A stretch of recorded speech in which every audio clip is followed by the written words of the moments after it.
On a chilly morning in Texas, 3 famished children gathered closely on a threadbare couch. Their grandmother was quietly praying in the kitchen. They had not eaten for 2 days. She had no money, no food left in the cabinets, and no clue how to prevent them from facing hunger once more before bedtime. Yet what unfolded next baffled everyone in the town. In a quiet, worn neighborhood at the outskirts of a small Texas town stood a single-story house with faded white paint and a creaking wooden porch. Inside lived Martha Maggie Johnson, age 65, a widow, and now the sole caretaker of her 3 grandchildren, Ethan, 6 years old, Lily, 8, and Jack, 10. Martha had always been resilient. She had worked nearly 40 years as a seamstress, repairing clothes for ranch workers, quilting for neighbors, and managing a small alteration corner inside a hardware store. However, arthritis had taken hold of her hands, making her fingers stiff and painful, while persistent back pain prevented her from standing for long periods. The work came to a halt. The bills did not. The sorrow that brought the children into her care remained fresh. 1 year before, her only daughter, Hannah, lost her life in a late-night car crash on Highway 90. The children's father had vanished from their lives long before, leaving Martha to bear the responsibility alone. From the outside, the small house still appeared welcoming, with flower pots on the porch and a wind chime gently moving in the breeze. But inside, the pantry shelves stood empty. The final box of macaroni had been split among the kids 2 nights earlier. Now only half a bottle of cooking oil and a tiny shaker of salt remained. "Grandma, I'm hungry," Ethan softly said that morning, while pulling at the edge of her faded flannel shirt. Martha Maggie Johnson bent down, gently smoothing back his hair. "I understand, sweetheart. I will find a solution." Yet deep down, she was uncertain how to do so. The neighbors were also hard-pressed. The community's economy had suffered greatly. Work at the local factory had vanished. Food costs kept climbing. Even the church food pantry had lines looping around the block. Pastor Williams, who had been close to Martha for more than 2 decades, had quietly confessed that contributions barely covered the chapel's electricity bills. That same morning, Jack sat quietly at the kitchen table, tracing circles in the wood grain with his finger. "Why does God not help us sooner?" he wondered aloud. Not with frustration, but with the tired sincerity of a child wise beyond his years. Lily attempted to divert her younger brother, suggesting they pretend to play, though her tone lacked its normal brightness. Taking a deep breath, Martha moved toward the small wooden shelf in the living room corner. Atop it rested a simple statue of the Virgin Mary, her hands open in blessing. Martha had cherished it since her wedding day, a gift from her late husband's mother. She kneeled down, the creaking floorboards under her knees, and whispered a prayer unlike any she had ever offered before.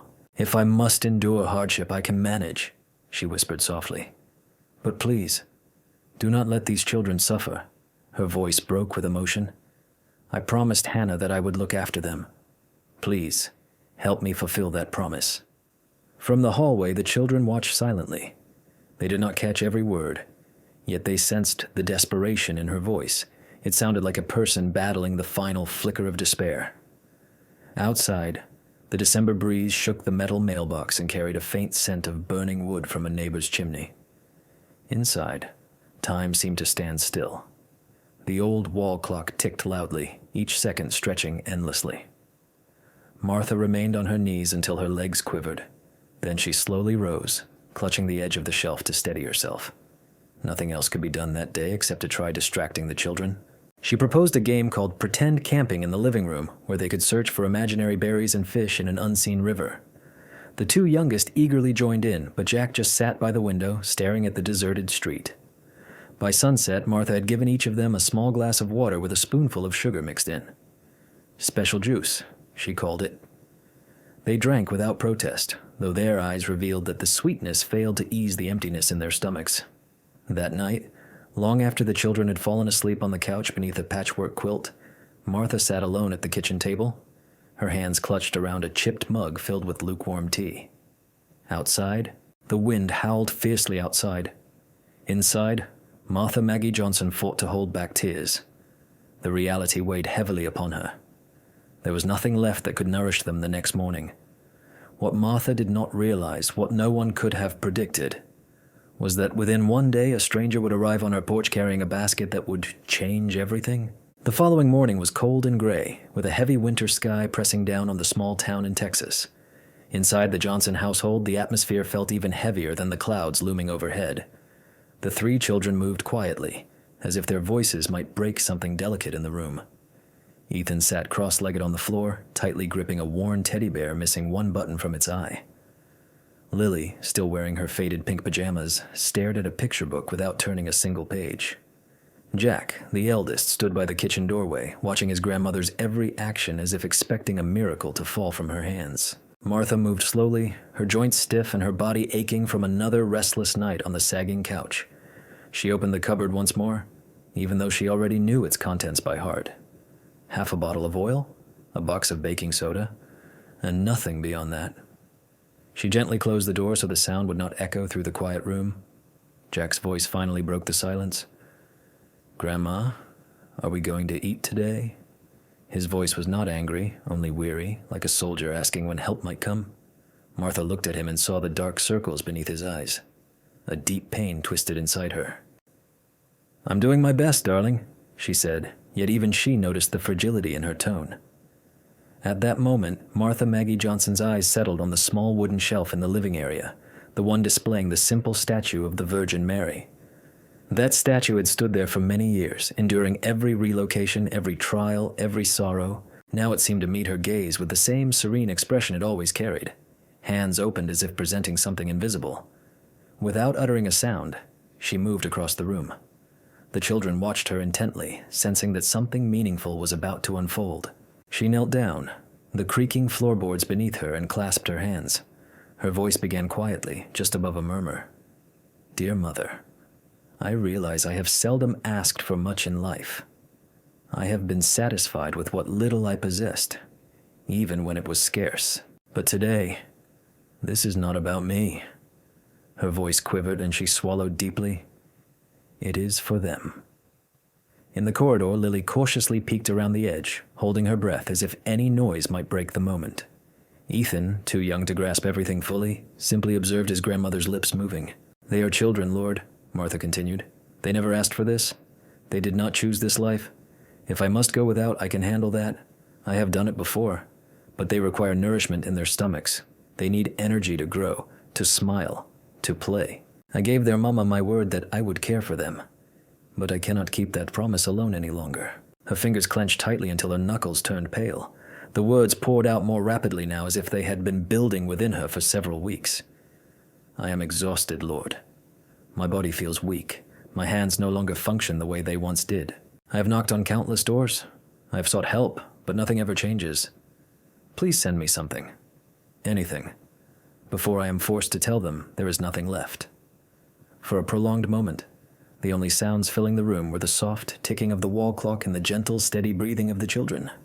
Martha Maggie Johnson's thoughts wandered back to the previous night when she had almost allowed herself to imagine reaching out to Child Protective Services, handing the children over to someone who could provide food. The mere idea made her stomach turn. She could never relinquish them, not after everything they had endured. Tears began to form in her eyes. "If you still listen to me, please show me that I am not alone in this." As the prayer lingered in the air, Martha remained kneeling with her eyes closed. She sensed the warmth of the morning sunlight filtering softly through the thin curtains, resting gently on her face. It was not an answer, at least not yet, but it was something. A reminder that even in the harshest seasons, the sun always finds its way inside. From his spot by the doorway, Jack shifted slightly, his voice barely audible. "Is it going to work, Grandma? Will God listen to you?" She turned her head just enough to meet his eyes. "He always listens," she whispered, even though her own faith trembled under the heavy weight of hunger and concern. The moment seemed to stretch endlessly. Martha Maggie Johnson stood slowly, her knees aching as she made her way back to the kitchen. She filled each child's glass with water and added a spoonful of sugar from the jar reserved for baking. "Special juice," she said with a smile that did not reach her eyes. The children accepted it without hesitation. That afternoon, Martha Maggie Johnson did her best to keep their minds occupied. They imagined themselves as explorers, turning the living room rug into an island and the hallway into a dense jungle. Yet beneath the forced laughter she maintained for their sake, her thoughts inevitably returned to the prayer. Would it be answered, or would the next day arrive as empty as this one? She was unsure, But something about the stillness in that small room, the way the sunlight softly rested on the statue's face, gave her a faint spark of hope. Far away, beyond their home and invisible to her, an answer was already in motion. The next day began under a faint sun barely breaking through a thin shroud of winter clouds. Martha Maggie Johnson felt her joints stiffen as she pulled on an old woolen sweater, its elbows worn thin from years of wear. She had made up her mind to try again. She would knock on every door, call in any favors needed, and do whatever was necessary. The children watched quietly from the living room. Ethan clutched his teddy bear more tightly. Lily sat cross-legged on the floor, and Jack leaned against the wall, pretending to read but listening carefully to every sound drifting from the kitchen. They were aware of what she intended to do, and they understood its significance. Either she would return with food, or another evening would pass with empty dishes. Just before mid-morning, Martha Maggie Johnson stepped outside into the chilly air. The neighborhood was silent except for the faint rumble of a distant vehicle on the highway. First, she approached the house next door, where Mrs. Rivera opened the door, wearing a worn cardigan, her eyes reflecting exhaustion. "Martha Maggie Johnson. I wish I could help," she said with a burdened voice full of regret. "But we have been making canned soup last for 3 days straight." Martha Maggie Johnson nodded, managing a faint smile. "I understand. Thank you anyway." A couple of blocks farther, she reached out to Mr. Harris, the retired mechanic who used to exchange his repairs for her quilting services. He was on his porch, shaking his head even before she could finish speaking. "Business has been tough. Even my own children are assisting me with the rent this month." Again, Martha Maggie Johnson expressed her gratitude quietly, her tone calm, yet the heaviness in her heart grew with every refusal. Her final visit was to the grocery store on the corner, a modest brick building marked by a hand-painted sign. Inside, the scents of coffee and aged wood mixed in the air. The owner, Tom Bennett, had known Martha Maggie Johnson since she was young. Leaning over the counter, his worried expression clear, she quietly asked if she could take some bread and pay later. He replied softly, "Martha Maggie Johnson, you know, I would help if I could, but I'm already 3 months behind with my suppliers. If I begin giving away more, if I lose my credit, the store will be gone," he said as he reached into a jar near the cash register and handed her 2 wrapped peppermint sweets, placing them gently in her palm. "For the kids, it is not much. I am sorry." By the time Martha Maggie Johnson stepped back onto the sidewalk, the sun had climbed higher in the sky, but the air felt colder. The streets appeared more deserted now. The house seemed quieter, as though the entire town had retreated inside to face its own hardships. She moved slowly, the sound of her footsteps on the cracked pavement serving as the only steady beat in the still atmosphere. At home, she hesitated before opening the door. She could already picture their faces, 3 pairs of eyes rising with hope, then fading again. She doubted she could endure witnessing that hope shatter a second time. Inside, the children immediately looked up. "Did you find something?" Jack asked, his voice filled with anticipation. Martha shook her head softly in reply. "Not today, sweetheart." Lily's shoulders sank with disappointment. Ethan's lower lip quivered. Jack stayed silent, sinking back into his seat, eyes fixed on the floor. The quiet that followed weighed more than any words could. Martha moved across the room and pulled them into a tight embrace, their small bodies pressing close against hers. "I'm so sorry," she whispered, her voice trembling. "We will keep trying. Tomorrow will be different." Yet she was unsure if she truly believed those words. That evening, the house was silent once more. Martha watched the children fall asleep beneath the same quilt her own daughter had once rested under. She remained seated, lost in thought. Alone at the kitchen table long after darkness had settled, her hands lay flat on the cool wooden surface, her mind returning repeatedly to the same question. How much longer could she carry this burden? Although she was unaware of it at the time, the solution was nearer than she expected, just one sunrise away. The following morning began quietly, the stillness making the air inside the Johnson home feel almost suspended in time. The children were unusually silent, their usual chatter replaced by the soft rustling of blankets and the occasional creak of the old floorboards. Outside, the sky was a faint shade of silver, and the bare branches in the yard gently swayed in the chilly winter breeze. Martha Maggie Johnson sat on the porch steps, her elbows resting on her knees, staring down the empty street as if it might suddenly offer some clarity. Her sweater was fastened all the way up, yet the cold still found its way inside. She had been awake since dawn, moving back and forth between the kitchen and living room, struggling to determine her next step. Inside, Jack peeked through the front window. "Grandma's looking down the street again," he whispered to Lily. The little girl joined him by the glass, pressing her hands against the cold window pane. Ethan, still dressed in pajamas, approached quietly and stood between them. Then, far away on the dusty road, a figure emerged, small at first and almost blending into the morning mist. As it came closer, the children recognized it was a woman walking steadily with a calm and unhurried pace. She wore a plain navy coat and held a large wicker basket covered with a white cloth. "Who is that?" Lily asked. None of them had seen her before. Martha Maggie Johnson also noticed the woman. There was something about her walk, steady yet gentle, that made Martha straighten her posture. She stood quietly as the visitor reached the gate and paused, smiling softly as if she had arrived exactly where she wanted. "Good morning." The woman greeted them calmly, her voice warm and clear in the fresh air. "Are you Mrs. Johnson?" Martha hesitated before replying. "Yes, I am." The woman continued. "I understand you are caring for your grandchildren. Times have been difficult." Those words made Martha's heart ache. "Who told you?" she wondered. The woman's smile remained steady. "Let's just say I have my ways of knowing important things." She stepped forward and opened the gate without waiting for permission. Usually Martha would have felt uneasy about this boldness, but the visitor's calm demeanor and the spark in her eyes eased her resistance. "May I come inside?" she asked. Martha nodded slowly, still uncertain. The children had gathered by the doorway, their faces filled with curiosity. The stranger glanced at them and said, "You must be Jack, Lily, and little Ethan?" Jack's eyes widened. "How do you know our names?" The woman did not answer directly.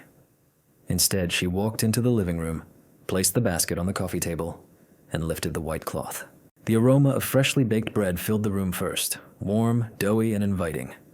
Beneath that were oranges, apples, cartons of milk, a whole roasted chicken wrapped in paper, bags of beans and rice, a carton of eggs, and even a small tin of cookies. Ethan's jaw dropped in surprise. Lily held her hands tightly as if worried the sight might disappear. Jack took an involuntary step forward. "My goodness," Martha Maggie Johnson whispered, her hand covering her lips. "This is for you," the woman said softly. "For all of you." Martha shook her head, tears beginning to well up in her eyes. "I don't know what to say. I cannot repay you." The woman placed a hand gently on her shoulder, her touch warm despite the cold winter air. "Your love for these children is enough. It has reached farther than you realize." The children started to unload the basket, their small fingers brushing over the apples and bread, as though needing to confirm it was real. The woman moved with them, setting the chicken in the kitchen, placing the eggs carefully on the counter, speaking quietly as if she had known the house's layout for years. From the doorway, Martha watched her, feeling an odd sense of recognition stirring within her heart. There was something about the woman's face, kind and steady, that tugged at a memory just out of reach. At last, she asked, "I'm sorry, but who are you?" The woman looked up from arranging the fruit and met her eyes. Her gaze held both warmth and something deeper, like sunlight breaking through the clouds. Clouds.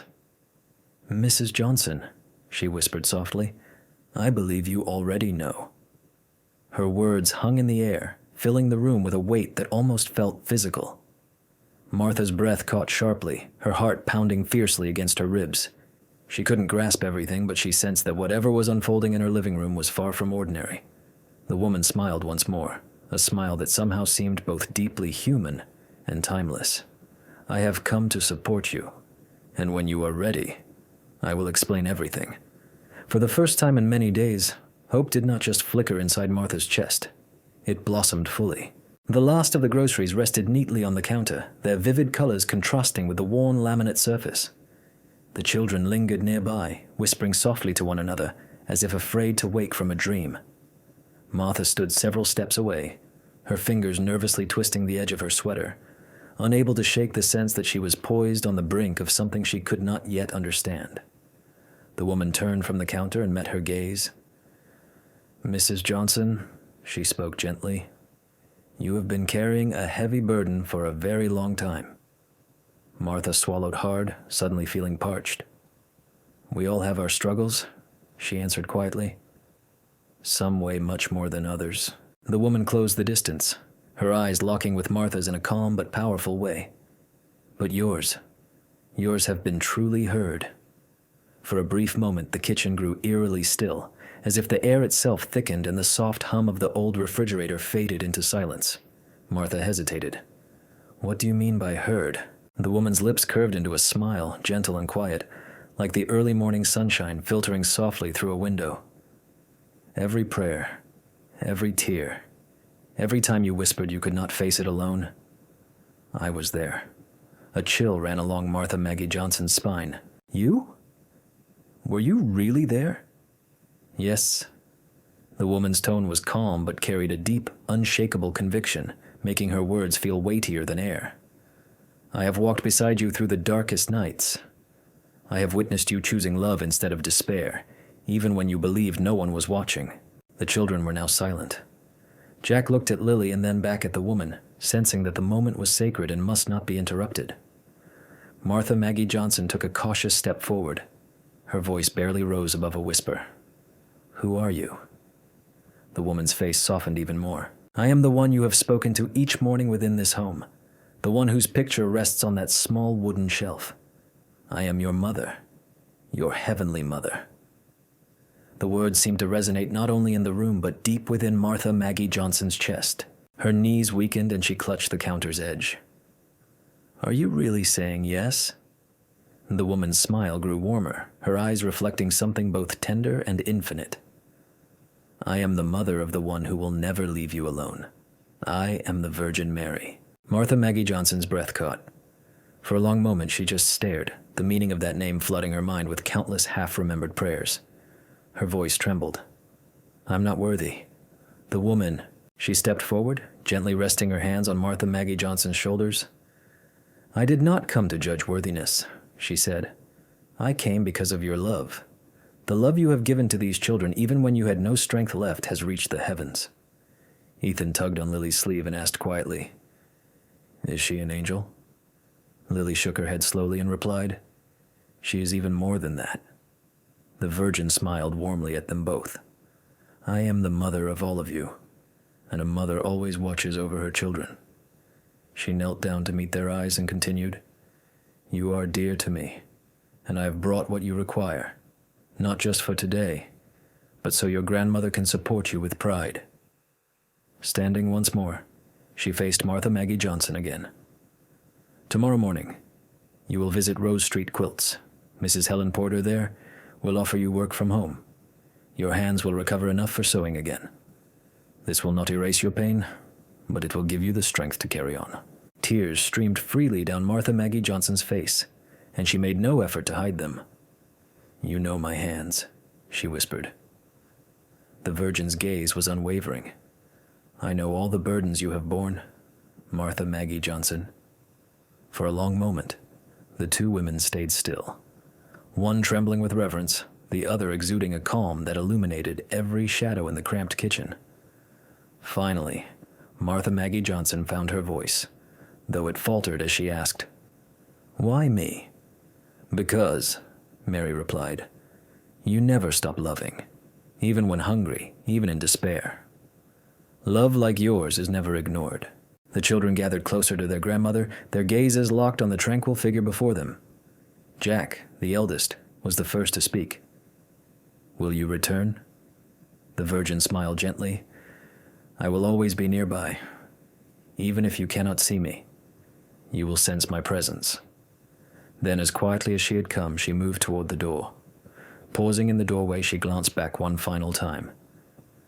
Remember this day, and when the moment arrives, share this kindness with others. With that, she stepped outside. The morning sunlight illuminated her silhouette for just a brief moment. Then, in a way that none of them could understand, she vanished. The three children stood motionless, their grandmother holding them tightly, the warmth of the experience lingering long after the door closed behind her. At dawn the following day, the air was crisp and clear. A typical winter morning when the sunlight feels sharper, brighter, as if everything had been cleansed overnight. Inside the Johnson residence, the children were already awake, speaking quietly as they peeked into the kitchen. The basket from the previous day still rested on the counter, now somewhat lighter, yet just as miraculous as when it first appeared. Martha Maggie Johnson stood by the window, her hands wrapped around a steaming mug of genuine coffee, not the weak, rebrewed water she had endured for weeks. She kept reflecting on the words spoken the day before. "Tomorrow morning, you will go to Rose Street Quilts." It had. The words were spoken with such assurance that they felt less like a mere suggestion and more like a promise carved in stone. After breakfast, the children enjoyed thick slices of toast with butter, scrambled eggs, and some warm milk. Martha Maggie Johnson dressed in her finest coat. From the porch, the children watched as she strolled down the street, the winter sun sparkling on the frost still clinging to the grass. Rose Street Quilts was a quaint little shop nestled between a florist and a hardware store on the edge of town. Its windows showcased vibrant fabric arrangements, and a slight fragrance of lavender wafted out as Martha stepped inside. Behind the counter stood a woman in her 50s with silver hair neatly tied in a bun. She glanced up from her cutting table and smiled. "Can I assist you?" Martha replied carefully, almost hesitantly. "I was told you might require someone for handwork." The woman tilted her head and asked, "Your name?" "Maggie Johnson," she answered. The woman's smile grew broader. "Well, that's a name I recognize. My cousin mentioned working alongside a Maggie Johnson years ago in a textile mill. Said you had the most steady hands she had ever seen." A warmth stirred inside Martha, a feeling of unexpected connection. "I did," she admitted, though she hesitated and looked down at her fingers. Helen Porter, the shop owner, circled the counter and handed Martha a piece of linen with a small embroidery hoop. "Try just a few stitches for me," she said. At first, Martha's fingers trembled, the familiar ache in her knuckles threatening to hold her back. As the needle glided through the fabric, a change occurred. The pain did not disappear entirely, yet it softened, becoming bearable as if her hands recalled their task and appreciated the opportunity. Upon completing the delicate floral design, Helen looked at it with lifted eyebrows. It was beautiful and precise. "You have not lost your skill," she said. A rush of relief and thankfulness swept over Martha Maggie Johnson. "I can work from home. I have the space, and it would allow me to stay close to the children." "Perfect," Helen responded. "I will pay you for each piece. Start with 3 table runners. If they are as good as this one, we will discuss doing more." When Martha stepped back out into the street, she carried a small bundle of fabric, a pack of thread, and a feeling of hope she had not experienced in many months. That afternoon, she arranged her sewing area by the front window where the sunlight was strongest. The children gathered around, curious. "Grandma, are your hands still hurting?" Lily inquired. "Not like before," Martha replied with a tender smile. She threaded the needle and began to sew, the motion even and familiar. Every stitch and pull was a symbol of the life she believed had slipped away. Hours slipped by unnoticed. For the first time in many years, she was able to complete a whole afternoon of work without interruption from pain. Over the coming week, the house transformed. The pantry shelves started to fill once more. The children's laughter returned, and Martha found herself softly singing old hymns as she worked. Martha Maggie Johnson was delighted with the initial set of embroidery and immediately doubled Maggie's order, along with increasing her payment. On the 7th day, Maggie brought her completed work to the store. Helen carefully traced her fingers over the needlework, saying, "These are among the most exquisite stitches I have noticed in many years. If you maintain this level of quality, I will have plenty of work to keep you occupied." Later that evening, once the children were asleep, Maggie sat quietly in the kitchen with the last sip of her coffee. Her hands rested gently on the surface, free from pain or swelling, just peaceful. She glanced at the small statue of the Virgin Mary on the shelf and softly said, "You kept your promise?" Although no one else was present, she sensed a comforting warmth behind her, as if a gentle hand had been placed there, offering support. By the second Sunday after the basket arrived, Maggie's home held a different atmosphere. It felt not only more abundant, but also brighter. The children were back to racing through the modest house, their laughter spilling out onto the street. Mealtimes were no longer tense and quiet. They had become lively, joyful moments filled with warm food and even extra helpings. That morning, Maggie dressed the children in their finest clothes. Jack wore a shirt 2 sizes too large, but it was carefully ironed. Lily's hair was neatly tied with ribbons. Ethan clutched a small toy truck tightly in one hand, not willing to part with it, even for church. At First Hope Chapel, Pastor Williams welcomed them warmly. "Good to see you all here today," he said, but his gaze stayed on Maggie. There was something different about her, a feeling of calmness, perhaps even happiness that had been missing for many months, filled the atmosphere. Following the hymns, Pastor Williams invited anyone willing to share a personal story. Martha Maggie Johnson's heart pounded inside her chest. Public speaking was never her strength, yet the vivid memory of that unexpected knock on her door still glowed clearly in her mind. She stood up slowly, sensing every gaze in the room fixed upon her. "I want to tell you about something that happened 2 weeks ago," she started, her voice calm and steady. "We had nothing left to eat. I had been praying, asking the Lord for assistance. Then a woman I had never met appeared at my door with a basket full of food, enough to support us until I could find a job." A gentle murmur passed through the congregation. She continued by describing the kindness in the stranger's eyes, the way she already knew the children's names, and the quiet strength in her speech. Martha Maggie Johnson did not share every single detail, as some moments felt too precious to put into words, but she spoke about the transformation it brought. It was not only about the food, but also about the hope, and a new job that allowed her to work from home. By the time she finished, tears were visible in the eyes of several people. Pastor Williams then stepped forward and said, "That is the work of God, sometimes through the hands of unfamiliar people, sometimes through things beyond our understanding." After the service, members of the community approached her outside the church. Mrs. Reynolds offered 2 bags of gently used clothes for the children. A young man named Tom discreetly handed her an envelope containing a grocery store gift card. The Henderson family even invited them over for Sunday lunch. Word of her situation reached beyond the walls of the church. At the quilt shop, Helen shared the story with several regular customers who, in turn, brought extra fabric for Martha Maggie Johnson to use. Even neighbors with little to spare found ways to contribute. A loaf of bread left on her doorstep, a jar of homemade preserves, a bag of fresh apples. On a chilly Thursday morning, there came a knock at the door again. This time, it was not the mysterious woman. A young mother, thin and pale, holding a small child on her hip, stood outside. "Are you Mrs. Johnson?" she asked softly. She explained that someone at the church suggested Martha might know where she could find work. Maggie recognized the exhaustion in her eyes, the same quiet despair she had recently endured. "Come in," she said, opening the door wide.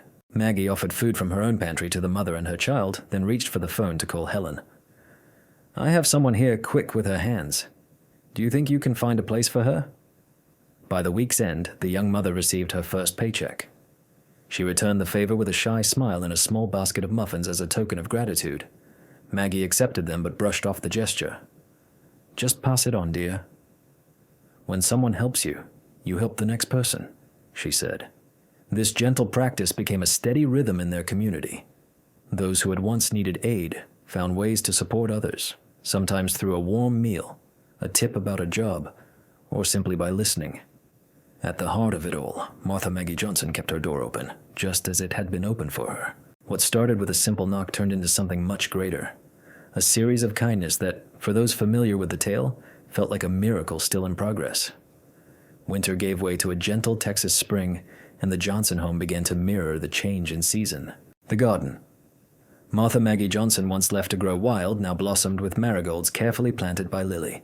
Jack had crafted a birdhouse from leftover wood, and Ethan enjoyed sprinkling crumbs along the porch railing, patiently waiting for the sparrows to arrive. Life continued to bring its hardships. Bills demanded attention, repairs needed fixing, and there were restless nights now and then. But the harshness of survival had softened.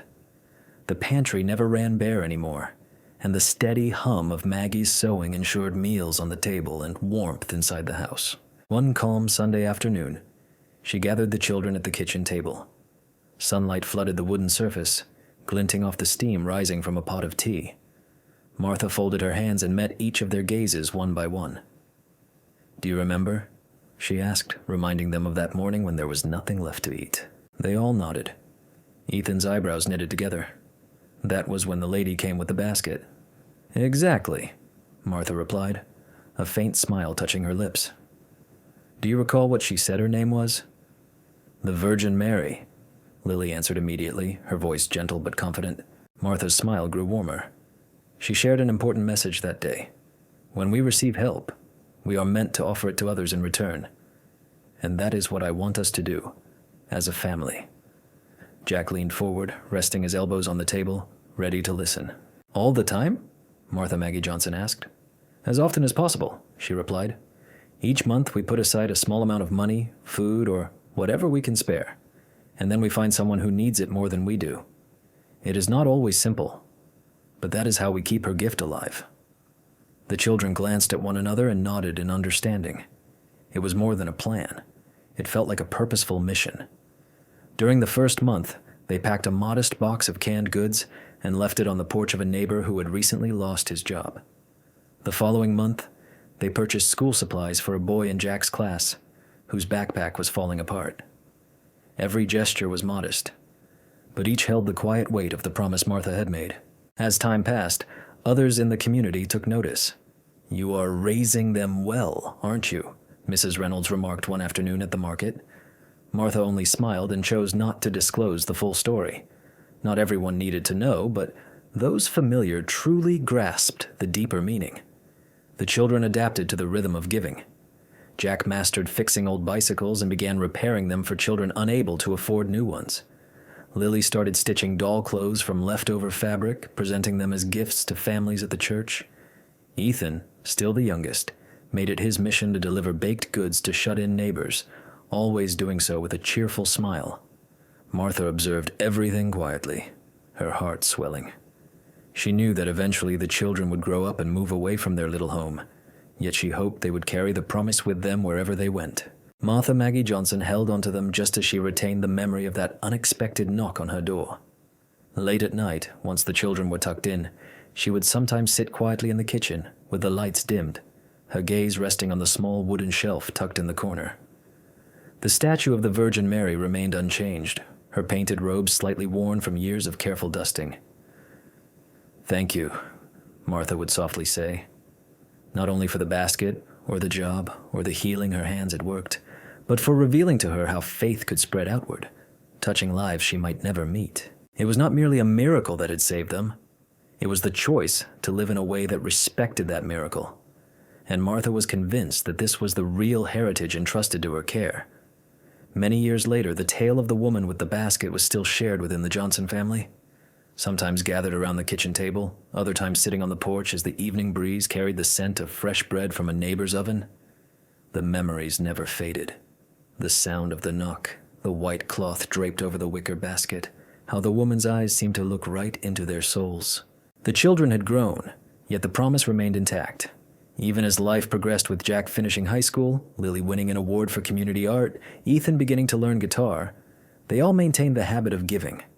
To those outside the family, it may have appeared as simple acts of kindness, but to the Johnsons it was something sacred, the ongoing continuation of a miracle. In the serene moments of their lives, that truth quietly endured. At times, Martha Maggie Johnson still found herself stealing glances at the small wooden shelf tucked away in the corner.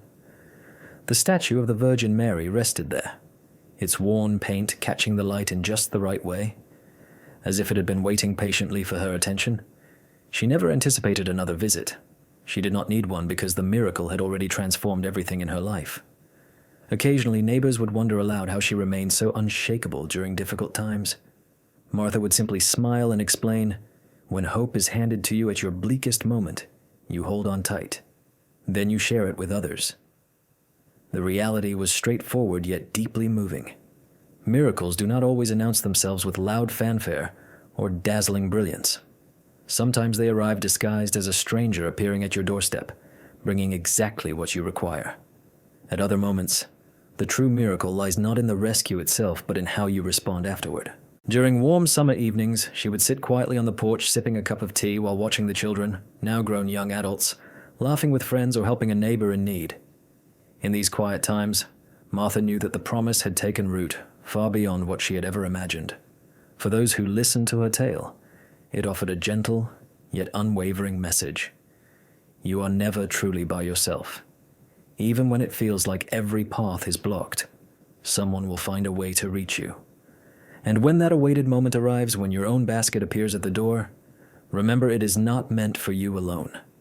It is a gift designed to be shared, to keep flowing outward, continuously touching and changing lives. The Johnson family's modest house had become a beacon in the neighborhood, not because of luxury or ease, but due to unwavering strength, faith, and a generosity that grows exponentially. Those who had once received help beneath that roof were now found extending their hands to others.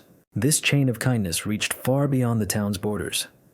Even now, whenever Martha Maggie Johnson encountered someone in distress, she felt the lingering impression of that moment, the comforting touch of a stranger's hand on her shoulder, the reassuring tone in the voice, the silent vow that God never forsakes his children. It was more than a memory. It was a daily call to live as living evidence of that truth. Perhaps this is the lesson for all of us. The miracles we experience are not the conclusion of the journey. They mark the start of another's path. If this story has moved you, if it reminds you of the quiet ways faith influences us, please help us spread this message.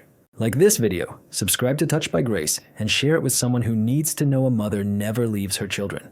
Together, we can continue this chain of blessings forward.